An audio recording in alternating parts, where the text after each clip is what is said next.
Our intention, first and foremost, is how do you make your existing team more efficient? How do you make them happier? How do you ultimately lend all that to a better consumer experience with your guests? That's what technology should be here for. What separates restaurants that are crushing it from restaurants that are not? There is a direct correlation between those that have invested in technology and then use the technology to drive impressions. Because if you use technology the right way, it should lessen the workload.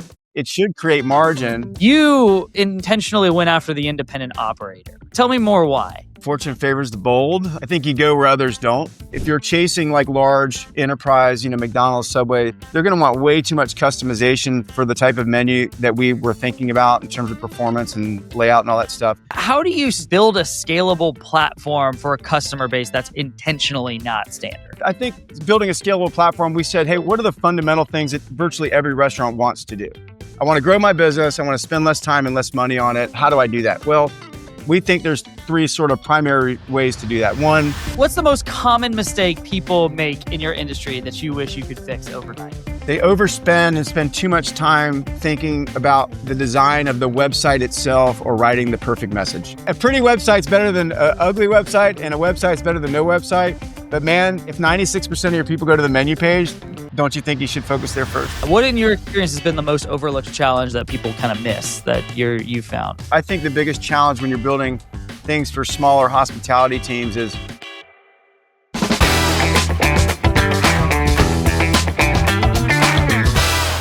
Tony, thank you so much for joining us here. Really good to have you. As I was doing prep for this episode, I felt a very strong kinship in your background and kind of mine. And I thought it would be good to chat a little bit about that because I think you're probably interested in the similar things that I am. I started my career in different industries, in different agencies working on different products, and then have ended up in the restaurant tech space over the last 10 years. And I love it. And, I get the vibe that's the same for you. You used to lead international growth at Career Builder, and now you left to go start Popmenu, which is a pretty hard shift. What made you walk away from that career path to go build a platform that's focused on single restaurants and all of that? What drove you to that? I love that question because I think I love sharing the answer because I think I think there's a lot of people that want to pursue an idea, but there's a lot of reasons why they say no. But for me, I was really fortunate at Career Builder. I started when it was really, really young. I think I was like employee 80 or something like that. And I think we got up to over 3,000 employees. And so every step of that journey, I felt like I was kind of within a startup. When I started with the company, then I moved from Atlanta to San Francisco, launched a business unit there. And then I had the opportunity to move to London and run the international stuff. And so it always felt like I was a startup within a startup. The trigger point for me was, I was very fortunate to lead several acquisitions. I think I did 5 or 6 acquisitions over there. All of one of them were with owner operators. And so I always walked out of those acquisitions with like 2 really distinct feelings. Like I can vividly feel it today. The first one was I always admire people that had the gumption to go out and take a chance and, sacrifice some short-term, pleasures in life to build a business and then ultimately exit that business. So I always admired those people. The second feeling I always had, which was equally as distinct, was I'm very competitive by nature. I played sports in college and through my life. And I always walked away thinking I can do what that person did. I think I can do it better. And so the competitive spirit was always there to want to do something. I think that's where like life plays its path. And my current partner and co-founder, Brendan Sweeney, he was basically our head of product strategy for the international business, and I was the president. And so we, obviously are great friends. And we had this idea. We traveled a lot through Europe, and we were kind of like the de facto social chairs. And it was like, hey, where are we going to take the team to dinner or lunch or what have you? And we kept seeing that restaurant menus were PDF and static. And we're like, oh, I wish I knew what that item was. I'd love to see a picture of it, different stuff like that. So that was the trigger as to why, I always had those distinct feelings. Like I admired people. I also had sort of the competitive spirit to think that I could do it, or at least I wanted to test my ability to do it. And then I just happened to be with somebody who had an idea and we were very like-minded. And so, the stars aligned at some point and we said, let's go for it. So yeah, that was the journey.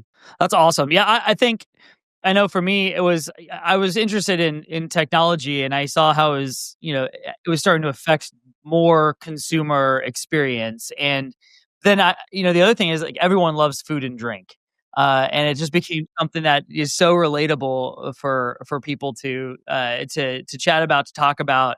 And I think that's one of the things that kind of got me. I love that idea that you were prompted by kind of an aha moment, or even a moment of frustration, where you're like, why isn't this like that? Right. And but I wonder, as you started building Popmenu, was there a moment where you said, aha, this is it, this is what we're building for, this is that thing that we're going after? Is there another aha moment as you started to get going with it?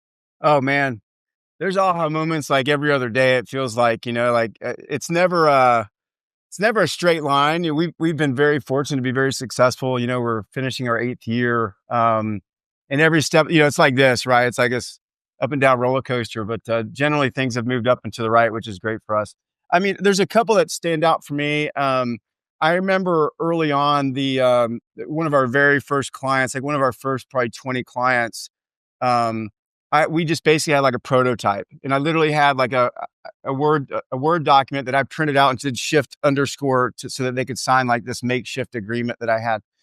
But I remember walking into a restaurant in Southern California, and I just said, "Hey, look, here's what your menu looks like. Imagine if it looked like this. And then here's some of the other advantages you have in terms of learning more about your guest, and getting more traffic from Google. Like, does that sound interesting?" And they were like, "Yes." And then as part of the discovery process, we had underestimated how many different tools restaurateurs were using and how much they were paying for it, right? So I remember this single location spot.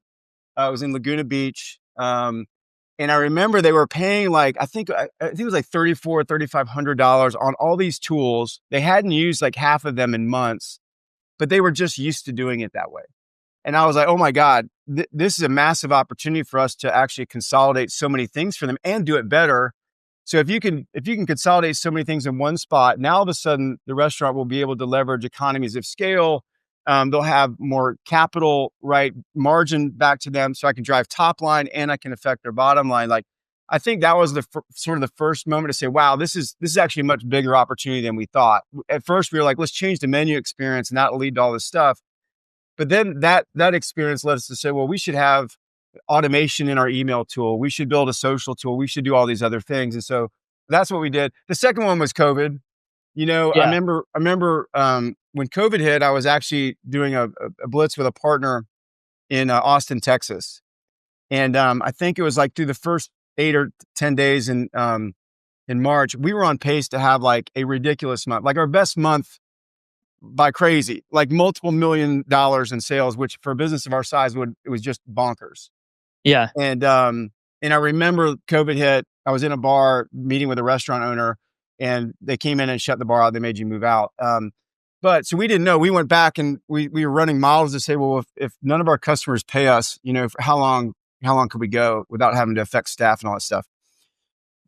What's interesting is it actually turned to be the opposite for us. It was a major accelerant for us, because right.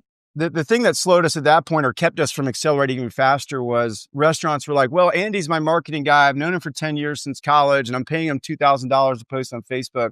They didn't want to break out with Andy. But when COVID hit, it was like, I got to get people in the door. And so our ability to help people consolidate and at the same time grow their business, we had so many people messaging us, thanking us for helping them stay in business, basically stay alive. And a lot of them actually had some really solid years.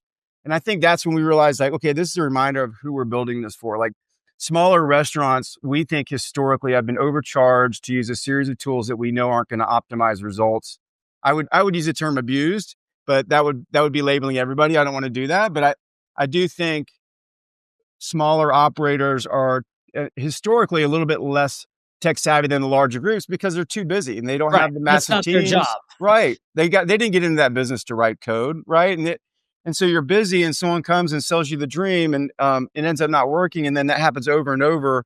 And then you get jaded. So I think those are two key things relatively early on where we realized, like, wow, the opportunity to help is much bigger than we thought. And the impact we're having is very meaningful. And, you know, we're a bit idealistic. We do want to grow the business. We have a fiduciary responsibility for our shareholders, but the best way to deliver on that responsibility to your shareholders is to deliver to your customers. And Right. we really cared about them. We developed a lot of personal relationships with them because they were smaller operators, especially in the beginning. And I think that was a good reminder for not just us as founders, but for our team. And I think it really accelerated our culture.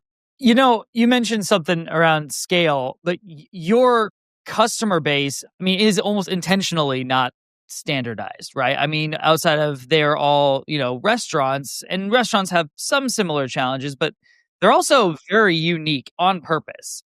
How do you build a scalable platform for a customer base that's intentionally not standard? That's a good question. That's a very smart question. Oh, goodness. Let me see if I can respond. Well, I would say yes and no to that, right? Like, whether you are a single location operator in Dallas, Texas, or a multi-unit operator in Atlanta, I do think there are fundamental challenges or opportunities that every restaurant is trying to solve for, right? Like in business in general, including myself, you always, a CEO or a business leader, first and foremost, would like to do more with less. How can I drive more revenue, more customer information with less time, less expense? I think that's the ultimate goal, more margin. If I can't do that, I need to do more with the same. I need to find a way to drive more revenue and get more out of my existing expense line. And then the last result is if I can't do those two things, I need to do the same with less. So I think in many ways the fact that that's sort of the core thing for every restaurant that allows us, I think, to build something scalable. Okay, well, every restaurant should want to optimize free traffic channels, right? Things like Google today, AI summaries, things like consumer guest sharing. And so I think we realized like there were fundamental opportunities that every restaurant would like to solve for, or let's say do better, drive more traffic with less expense and less time they have to invest. So as we built the platform, we said, well, hey, let's build a menu technology that's very unique, that's truly going to optimize for Google. I think a lot of people talk about it, but I think that's more fodder than anything. I think the best way to do that is run a search in a market and say, hey, best steaks in Houston or best Mexican in Right. Atlanta, and see if your restaurant's showing up. Comes up, Or right. right, see if your top Everyone dishes Googles are coming. themselves. Right, right. That's the way to know, right? So anyway, I think building a scalable platform, we said, hey, what are the fundamental things that virtually every restaurant wants to do? I want to grow my business. I want to spend less time and less money on it. How do I do that? Well, we think there's three sort of primary ways to do that. One, drive as much traffic to your business as possible, starting with free channels, Google, AI, consumer sharing being examples. And then once they get there, how do you have a differentiated experience so that you can convert more of those people into the transaction path? And if it's a dynamic experience, then the third thing is I learn about Andy through that process, his preferences, what he's engaging with. And now my remarketing can be more tailored to his interest. And so now the opportunity for have Andy come back 10 times a year and transact versus six is vastly improved. So long-winded answer to your question, I think we started to say, what are the things that virtually every restaurant wants to do? And then you're right. Then there becomes some differentiation. Some people are more focused on converting, third-party delivery customers into first-party ordering. Other Right. people are interested in saying, well, how can I drive more reservations, but trim down some of my reservation fees? So I think there's ways that you build those unique solutions, but it starts off in that foundation from our perspective. Got it. Yeah. I imagined your answer would be something like that, and I'm glad to hear it is, because you're right. I think it is kind of both. But what would you say is the most overlooked challenge when it comes to building tech for customers like that? Though, what is the most overlooked challenge there? Like for us and trying to build something for those teams. Yeah, yeah. What in your experience has been the most overlooked challenge that people kind of miss that you found? That's a good question. I'm trying to figure out how to answer. What's the most overlooked challenge when building tech for small hospitality teams?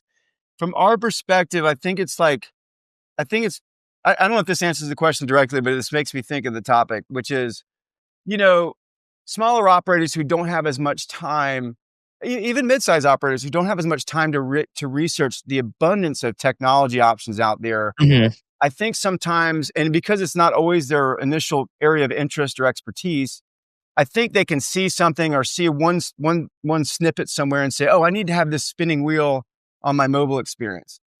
In our reality is we know that that's not going to work because consumers don't like some of those things. So I think one of the challenges that people don't think about is you have to say no to some people. Um, and although they might want to give you a nice deal, you know that it's not going to help them. And then if I end up charging them for something and we don't have results, they're likely going to churn down the road. And then both parties have just wasted time and capital.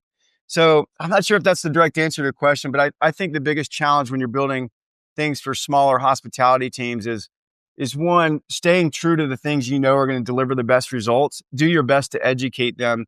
And if you're just not aligned, it's okay not to partner at that moment in time and just find a way to stay in touch and educate. I think that's one of our general principles overall. I think the second thing is like when you're building something for hospitality, you can have, and this is for all teams, you can have the best tool in the world. You can have the best data set.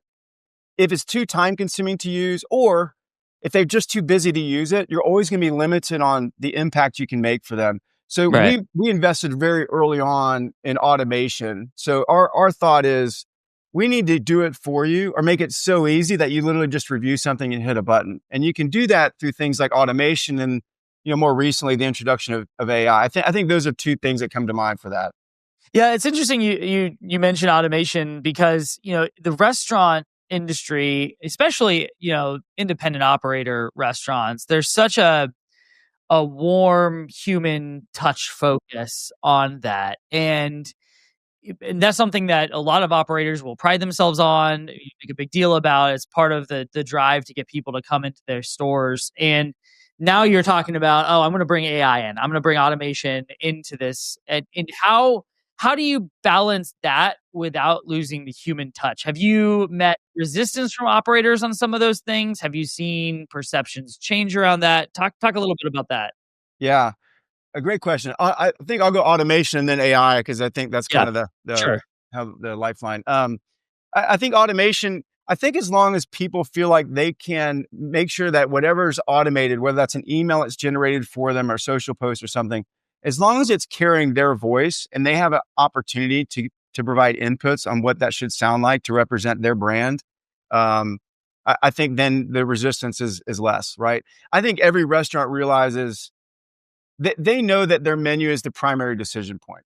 And they agree that when they see something that's differentiated, yeah, if I can incorporate some quality visuals, if I think reviews are important and allowing guests to get those directly from us, I think they all feel like that is a positive step for their business. They also realize like I can give them a great piece of data that, hey, Jake loves the pumpkin gnocchi. And if you take that item off the menu and you bring it back, well, how can we make sure that Jake knows about it?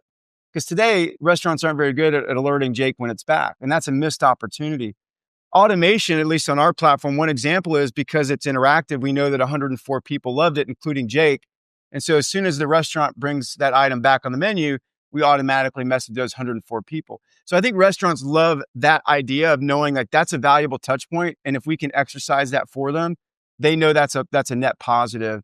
As long as they have the voice and they feel like they can customize and make sure that it represents, I think there has been really not very much resistance to things like automation. AI is like, okay, what's AI? Like, first of all, tell me what it is. How am I going to Giant use? catch-all Yeah, term. right. And so much stuff in the news and robots and blah blah blah. So yeah, I think there's been a healthy sort of like hesitation to understand what they're doing. What we always tell people with AI is, whether it's using Popmenu or it's using some other tools, a lot of tools have incorporated some type of AI into their marketing systems, for example. Mhm. Yeah. In our case, you can use AI to generate copy, to write a social post or an email or text, right? So the biggest challenge with restaurants, big and small, is consistency. And why is that? Well, they get busy, they've got a lot of ground to cover, and or it's expensive potentially. And so the consistency of the messaging wanes. And I will tell you, across our thousands and thousands of restaurants, the most important thing is consistency. Nobody really cares how perfect that message Right. sounds when you write it. They want to see a picture of a juicy burger and an ice cold beer, right? If you can accompany that with a cool little catchphrase, great. But so AI for me is, we always say, one, you can't afford to be the only restaurant that's not at least learning about it and experimenting with it. And a really easy way is to use AI to help generate copy for things like those marketing campaigns. On our platform, actually, what's been interesting is that the AI generated copy is actually outperforming the manually generated copy. I think it's like roughly Ooh. 27%. So, what does that tell us? Well, if you're a small operator and I can use AI to speed up some of these messages and be more consistent, then I level the playing field against a larger competitor in my area. If I'm a larger operator, then I can use AI to cover my thing without having to hire a massive team. Maybe I can Right. spend more money on training and development for my team. So I think there's been less. There's not really resistance on automation. I think people want to do it. They just want to make sure they have a voice. With AI, I don't know if it's been. I don't know if resistance is the right word. But I think there's been a healthy hesitation to make Hesitation. sure, Yeah. right? And but the ones who are using it, I have to tell you, the results are accelerated. And so I think any restaurant that's not at least dabbling today is missing out, and that gap's going to get wider. And so I would definitely encourage them to investigate things like that. Do you have a story of someone who was skeptical about all that kind of stuff and then saw the results and was like totally changed their mind? Yeah, I can't remember if she was skeptical per se, but I mean, there's always an element of education. I'll tell you the one we talk about a lot. And we're lucky we have like thousands of examples, Right. but we developed a thing called an AI marketing calendar a few years ago. Um, and basically, what that does is it creates an entire month's worth of marketing activity across email, social, and SMS. And then we send it to the restaurateur 10 days in advance of the following month so they can at least see what's scheduled to go out. Right. We have an operator in hopefully she I'm sure she doesn't care. She's happy. Ruby's Jamaican. It's in Virginia. And I believe if I'm not mistaken, she started that business like out of her house or somewhere and then developed into a bricks and mortar, single location Jamaican food. And they turned on the AI marketing. I don't have the stats in front of me, but there's a direct correlation between your marketing impressions and your transactions and follower count. Direct correlation. Yeah. And I think before turning that on, they were using our ordering platform, but their impressions were very minimal, like hundreds of impressions, maybe 1,000 impressions, and they were getting $700, $800 a month in online ordering. Well, they turned on the AI marketing calendar, which basically just ensures consistency across several mediums, and the results skyrocket. Right, so now all of a sudden their impressions go from like a few hundred to like 10,000. 15,000, 18,000. Well, the revenue went from like 5,000 to 8,000 to 12,000 to 14,000. And it's like that. And honestly, that's very relatively common for people that weren't traditionally marketing and now turn it on. And so I think that was a massive thing where she called us. She actually participated in a webinar of ours, and she has a dish called brown stew. And she said her team came in and said, "Hey, what's going on?" She's like, "What are you talking about?" She goes, "Well, we've sold out of the brown stew like 3 days in a row or something." And they normally don't sell the brown stew apparently. Right. And come to find out, some of those AI generated communications highlighted the brown stew. So I think that's when she was like, okay, this is a real deal. And Like she didn't even intend to market that. It just chose it for her. right. So now the AI over time will get smarter, right? Like if if there's a sporting event coming up, well, maybe ordering or focusing on certain dish items will be good. But yeah, that was a good example where AI pulled an image of that item and we knew that it had been liked a lot, etc. And so the AI created that and sent it out, as a way to have differentiated content. And that was a good example. You see that a lot. You see that a lot, which I think is great. So it's like, but what that does is help us take that example to the next prospect who also might be a little bit hesitant. And then you show them examples. The good news is you can test that for not much money, you know? Right. So Yeah. it's like, hey man, if I give you $100 and I don't get anything back, that's an expense. If I give you $1,000 and I get $5,000 back, is there anybody in the world that wouldn't do that? No, Right. right. Yeah. So our job is to help restaurants think about it that way. Going back to one of our original questions, because I think they've been burned so many times in the past, there is that hesitation sometimes to the point where they don't do anything. And that's definitely not what we would recommend. Right. Yeah. This is certainly not recommended. And so, but and it's about, because they've had so many relationships and you're coming in, you're just one more. Um, yeah, I think that's the challenge you guys are working through. I'm curious, on the flip side of that question, is there a time where you guys at Popmenu, you had this really good idea and you're like, this is going to be great. Or like, Yeah. we've got this feature or something we want to develop that we really think is going to be good. And we're going to bring it to these restaurants. And the restaurants were kind of like, yeah, that's not what we want. That doesn't work. Do you have a story about, bringing something to a restaurant operator and they were like, no, that's not what we want. I want to be real because I don't want to act like we don't ever have all our ideas are perfect, because that's definitely not the case. Or something that just didn't pop like you thought it would. Yeah, not really. Partly because we do a tremendous amount of like client discovery before we actually start to build something. I think there's two things that might that might say like, we went down that path and it didn't quite get the reception, and so we didn't do it. I mean, one is, we have a reservation tool. First off, we have great partnerships. For example, OpenTable, a deep relationship with them. Obviously, I think they're the leader in that space by far. But there's a lot of people that are not using an OpenTable or other system because of the cost. Maybe they're smaller, and so I think we built a reservation tool that is serviceable depending on the need, but it doesn't have seat management. I think we just realized, like, if we're going to be in something, we should be all the way in. So that's an offering we have, but we don't really push it, mainly because it's not our best. It's not what we're focused on daily. But Yeah. I mean, outside of that, not really. I would tell you our biggest thing that we work on is when we release a new solution for restaurants.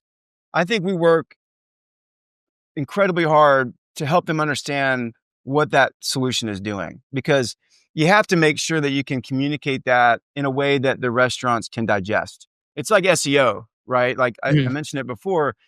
I can tell them, hey, we're going to increase your organic traffic by 27%, 32%, and I can send them an analytics report, but that's not really going to resonate. If I show them, if I run a search for, best milkshakes in Chicago, and I show them that they're the second restaurant listed, that resonates with them. So I think we think more about that, because our challenge historically has been, if we build a solution and somebody turns it off, it's usually because they don't know what it did for them. And so I think we think about that more than anything. There hasn't been like a real dud that we've built, That's great. fortunately. Yeah. Fortunately, right? That's a good So problem to have. yeah, we did buy it. We have a restaurant aggregator tool that we acquired, which basically, funnels all the delivery and ordering into one place. When we did that at that time, first party integrations weren't as abundant, meaning like our integration with Genius, for example, like that wasn't as abundant back then, and people had tablets all over the place. Well, that's pretty rare nowadays that you'd see a lot of tablets in a restaurant, right? Right. Most point of sales have a lot of direct integrations. Right, right. Like we have 9 direct integrations, which I think is the most of any, first party solution. Because our whole thought was, we're kind of agnostic. If a restaurant's using Genius, it's our responsibility to make sure that we are integrated with them so that it's efficient for the restaurant and they don't have to make other decisions. Right. What's been interesting is when somebody's with a non-integrated POS, we've become a bigger factor in that decision because, Right. Because they don't you want know, to lose your ability. They're like, "Are you going to work right, better with this new thing I'm going to right, get?" Yeah. right. I always say, I mean, COVID was a good example, but what matters? You can have the best POS in the world, all this other. If you don't have enough guests to service, getting them into that system, you're not going to optimize all of its benefits. And so, I think where we focus on is that front end control point and being the best, striving to be the best in the world or in the country, certainly, at getting people to you, differentiating the experience so you convert more. So if we own that front end control point and then integrate it into the POS, it gives the consumer sort of that all in one experience that they're looking for. Yeah, I hear you on that. I think, in general, and you brought it, I remember COVID brought it much more to the forefront. We've experienced this too. It was a really hard time for the industry, but I think it showcased the need to make sure that you're staying up to date on your technology, Right, because if you're on a platform that's not able to adapt quickly to, new integrations that suddenly became lifelines like delivery integrations, right, that right. was something we saw a lot of restaurants scrambling to try to figure out, because, they were running systems that were decades old and, were not 100%, that a quick to 100%. move on. And so it becomes one of those things where you have to balance that. And the systems are only getting more flexible and integrations are only getting, Right, more feature rich, and yet also simpler to execute with the ways that APIs are growing. So right. We say all the time it was like a once in a generational replatforming of the space. That's what we and our investors say, and I think that's clearly evident, right? I remember very quickly it was one of those ones where we were like, "Uh-oh, this could be like really bad." And then suddenly we were like, "Oh my gosh, now we have an opposite problem because suddenly we're on calls way more hours than we normally were because everyone's suddenly scrambling to figure out the technology piece." And so it was Right, quite the right, whiplash for those few months. That was right, pretty insane to live through. right, Yeah, right, I'm curious. So, a lot of founders of startups will chase enterprise clients because, land one enterprise client and it can make your whole mission there and get you off the ground. Because, signing one client could mean hundreds, if not thousands of stores. But you intentionally went after the independent operator. Right. Tell me more why. Yeah. Fortune favors the bold. I think you go where others don't. I think there's a reason why there were so few companies that had tried to figure out the SMB space. Mm, There's a lot of stereotypes. They don't pay their bills, they go out of business every other day, blah blah blah. So I think we thought like that shied a lot of businesses from going there, and we felt like with enterprise, historically that's POS, right? Like it's mainly POS. So we thought there was less people trying to solve the problem, and we felt like there was more of an opportunity to impact what's a vast majority of restaurants in the country, right? Like vast majority of restaurants are like less than 5 locations, right? right. So I think we said, let's go where others aren't. And we also had playbooks from our previous, companies, whether it's Career Builder or, Brendan was running product at a company called Commissions Inc., which was like a restaurant SaaS for connecting agents and home buyers at a really basic level. So I think that's what we thought about first is like, hey, what we did, we thought would appeal to the SMB space. If you're chasing like large enterprise, McDonald's, Subway, they're going to want way too much customization for the type of menu that we were thinking about in terms of performance and layout and all that stuff. And I think as a startup or really any company, you have to be real careful that you don't try and do everything for one customer. So I think we saw that we could go here. There was a massive opportunity. It was sort of blue ocean. Um, we think so many people were scared of going to help that space for the reasons I mentioned. And yeah, that's where we went. And so, go where others aren't and be passionate about it. Nice. I love that. This is this is something I think you are, because of those customers that you serve. You have a really good view and insight into the differentiator here. What separates restaurants that are crushing it from restaurants that are not, Yeah. from your view? Yeah. I mean, look, you always have to have good food qualities. Let's get out of that. All the chefs out there listening, I want to make sure, like, yeah, food quality matters, service matters, and all that stuff. I think in today's world, it is those that have understood the importance of technology. They have, at bare minimum, invested in learning about it and experimenting with it. The ones that are most successful have adopted it almost every level of the digital experience, from how they attract and engage with people to how they communicate with people who have experienced their restaurant before. So, and then I think it's not only those that have invested in tech, but you can spend a lot of money on having all these tech tools, but if you don't use them Right. for whatever reason, because you don't understand them, because they're too hard to use, or you don't have time, or there's accelerated cost. But there is a direct correlation between those that have invested in technology and then use the technology to drive impressions.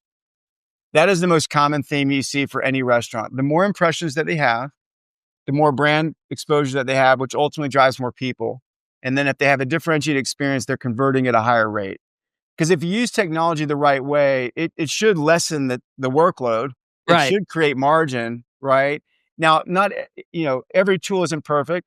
And I can have the best, tool in the world. If the restaurant has poor service and bad products, like ultimately there's only so much I can do, right? But I do think that's the most common theme is they've been very curious about technology. They've implemented it where it makes sense for their business, and then they've been consistent with the use of that technology. That is clear across the board, whether you are a single location operator, a 10 location operator, or a 50 location across 5 concepts. That is by far the most common theme. And I have to tell you that I think technology is going to advance more in the next 2 years than it did probably in the last 5. Yeah. Moore's law is going to be real. Yeah, I mean, the days of like, I've been around for 80 years and I've got a great location, custom like that, demographics change, zoning changes. There's so many things that make it hard for restaurants on a daily basis. So, being abreast of things like technology allow you to be prepared for some of those changes, some of them that you can see coming and some of them that you can't. And so look, I still think it's a hospitality business, right? Being in technology doesn't mean I'm not providing face-to-face experience with my guests or any of those things. But, I'll give you one example real quick. But like our AI answering tool, it's like, we had a lot of hesitation on that one. I don't think my guests are going to like it. It's not hospitality. Is it voice chat both? Right. Yeah. So they call in, it gets an AI, voice. They get to customize the greetings. So all the responses are theirs. It's all that stuff. Right. But what I say is, hey, well, what do you think's worse hospitality? Somebody being on hold for 5 minutes, somebody getting a busy signal, Right. Or not picking up at all. or not picking up at all, or getting somebody on the phone who's in their third week and can't answer some of the questions. That's really frustrating for people. Now, if somebody can call up and get a quick and accurate answer about what time you close on Sunday, are you pet friendly, do you cook with peanut oil, then they're very happy with that. And if you think about it, almost every aspect of our life, whether we're calling the bank or calling Home Depot, we're getting some level of automation or some level of AI response. So I think that's things why restaurants should be experimenting and learning about technology is it doesn't replace the hospitality. It complements the hospitality and it ensures the overall experience. And so if you're with the right partner, right? Right. Of course. Of course. Yeah, that's a good answer. That's definitely where my point of view is too. It's something that's going to help augment your staff, not replace it. It should. That's right. That's what we think about. Hey, our goal is to make sure that the business and the business owner is as healthy as possible. And it's their decisions what to make in that business. But yeah, our intention first and foremost is how do you make your existing team more efficient? How do you make them happier? How do you ultimately lend all that to a better consumer experience with your guests? That's what technology should be here for. Yeah, totally agree. Okay. I want to kind of run a bit of a rapid fire round. Okay, I'll be fast in my answers. Well, yeah. Well, that's gonna be the challenge because you're gonna want to say more about that. But what's the most common mistake people make in your industry that you wish you could fix overnight? They overspend and spend too much time thinking about the design of the website itself or writing the perfect message. By far. Oh my gosh, 100%. That is so true. I'm right there with you on that. A pretty website's better than an ugly website, and a website's better than no website. But man, if 96% of your people go to the menu page, don't you think you should focus there first? Yeah, I agree. I had a friend who's starting a new brand, and he was trying to build out his website, and he's spending weeks going over copy and all that kind of stuff. And I literally went to ChatGPT and said, "Here's what you should Right. say." Right. Yeah, Exactly. I totally agree with you on that. I mean, it's hard. So their brand voice, they want to make sure it's right. I Sure. get that. But I mean, there's so many things out there that can build really amazing websites and great designs. So I just think, yeah, that's by far. Yeah, totally agree. All right. What's the hardest truth about your area of expertise that people don't want to hear? Well, what I just said probably is the first thing I'd Right, yeah. say. I think it's that. I would still say the same thing. It's that they hire the good marketers get it. The bad marketers are more concerned about losing their job. And that's not how they should be thinking about it. But we do have a customer right now that I will tell you is overly concerned with writing the perfect email. And when you look at their mass message, it's performing below industry averages. So they're spending a lot of time there on things like that. That I think that energy can be spent elsewhere. So I think I continue to think that consistency beats perfection. It doesn't mean you're going to send out a bunch of crappy messages, right? But consistency beats perfection every day of the week and twice on Sunday. So that's the biggest thing I'd say. That's great. What's the biggest misconception people have about what you do or who you are? Top menu. Sure. Yeah. I think the biggest misconception until they've seen in action is they think we're a website. Yeah, and that's the opposite of what we are. That is one aspect of the solution, but we are a platform that generates activity so you can drive more impressions because we know impressions yield transactions and follower capture. So, I would just we've been described by others, and I like this comparison, but an Amazon front end experience, right, meets a Salesforce or a HubSpot in the back end. And so those are two pretty good companies to be a brand associated with. Yeah. So if you're a two location operator and you could have the power of Amazon and Salesforce, I think you'd do it for a few $100s. Yeah. I think so too. All right. Tony, will you leave us with three books or three Oh podcasts man. that you would recommend just to give people some inspiration or just something that's kind of inspired you that you found really impactful? Oh man, that's a good one. So three books. Okay. I think first one is blitz scaling. So for anybody that might be listening that's interested in starting up a business or they're a restaurant operator trying to figure out how to move faster to open up that third and fifth location. It's a great book. It really talks about moving fast and you're going to have broken glass, but an effort to move fast. So I think blitz scaling is a book that I really like. Am I allowed to do John Grisham? I'm just kidding. Yeah. I was gonna do some John Grisham, but yeah, I know. I'd say blitz scaling is the first one that comes to mind. I like gosh, what was that one book? Well, it depends on the audience, but for us, we read The Secrets of Sand Hill Road. So Okay. if you're curious about like the VC market and how all of that functions, I think that's a great book because it helps you understand how investors think about it and how they take risks and the dynamics associated with that. And even as a restaurateur who might be looking to raise money from angel investors, I think that book will still lead a lot. I think that will teach you a lot. And then, oh gosh, I'm gonna get the title right. The other one I like is Ever split the difference? Never Split the Difference. There you go. Boom. That's it. I like that one because look, if you're a restaurant operator and you're negotiating with your vendors, if you're somebody out there that's trying, you're in the marketing department and you're trying to win, an idea over in front of your executive team. I really like that book. I thought there were some really good things in there. I can remember one passage specifically about I think it was season ticket holders for the Washington football team. And they were having a lot of people that, were in collections. And then they changed the way they wrote back to them in a more positive tone, and it completely changed the dynamic. So I think there's some good learnings from that book that we sent around to our team. So those are some 3 good ones: Blitz Scaling, Secrets of Sand Hill Road, and Never Split the Difference. Awesome. Well, Tony, thank you so much for the conversation. Thank you so much for joining us. I think your perspective on the industry, your desire to continue to help these restaurants grow, I think really, really comes through. And I think there are a lot of folks who might be struggling or might just need just some sort of a kick or a nudge Yeah.